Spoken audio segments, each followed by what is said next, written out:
Introduction. The components of different mixture are separated by chromatography, distillation, and fractional distillation. Objectives. At the end of this lesson, you'll be able to understand how to separate the components of a mixture by chromatography, distillation, fractional distillation. Know about separation of components of air. Discuss about purification of solids by crystallization. Classify the pure substances. Sublimation.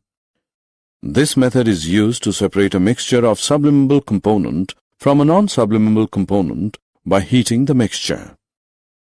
If a mixture of ammonium chloride and common salt is heated, the ammonium chloride sublimes, can be cooled and solidified and collected, and salt is left behind.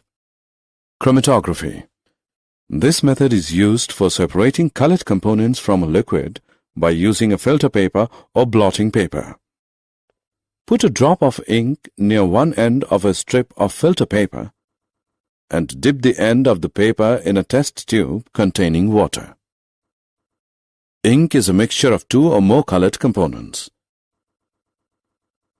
The component which is more soluble in water rises faster and gets separated.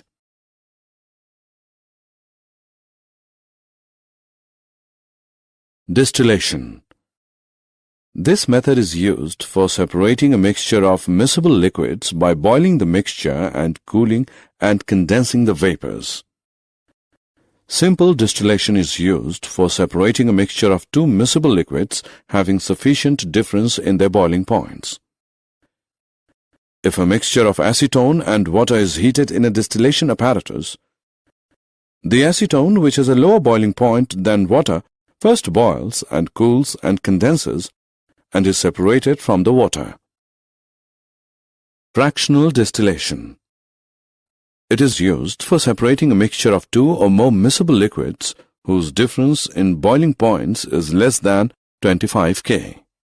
Fractional distillation is used for separating the components of petroleum, separating different gases from air, etc. Separation of components of air. Air is a mixture of gases. The components of air can be separated by fractional distillation. Air is compressed by increasing the pressure and cooled by decreasing the temperature to get liquid air. The liquid air is then allowed to warm up slowly in a fractional distillation column. Then the different components separate at different heights depending on their different boiling points. Types of pure substances. Pure substances are of two types. They are elements and compounds. Element is a basic form of matter which cannot be broken down into simpler substances by chemical reactions.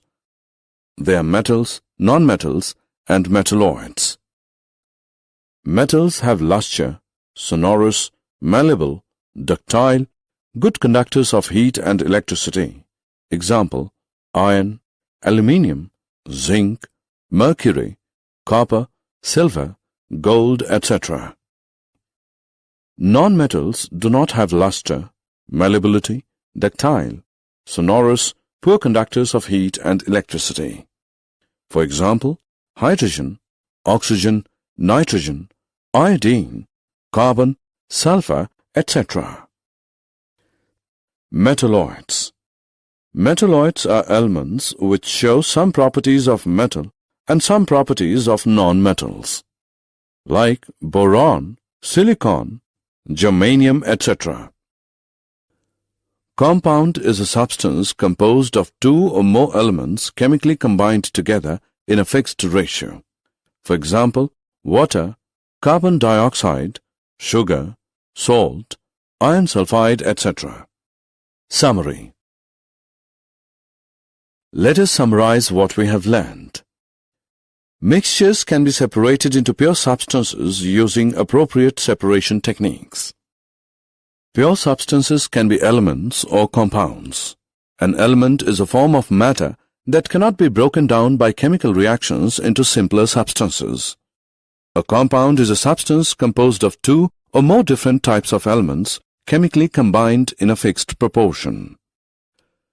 Properties of a compound are different from its constituent elements, whereas a mixture shows the properties of its constituting elements or compounds. Did you know? Our concept of an element is due to Robert Boyle, 1627 to 1691. His definition was experimentally based. An element could not be broken down into simpler substances. This meant that all element identifications were tentative, since better techniques meant that a compound, mistakenly thought to be an element, might be shown to be an element. Another important idea at that time was the immutability of atoms. An atom of copper has always been copper and always will be copper. Nothing can change that. This idea has been shown to be wrong by the modern discoveries of radioactivity, fission and fusion.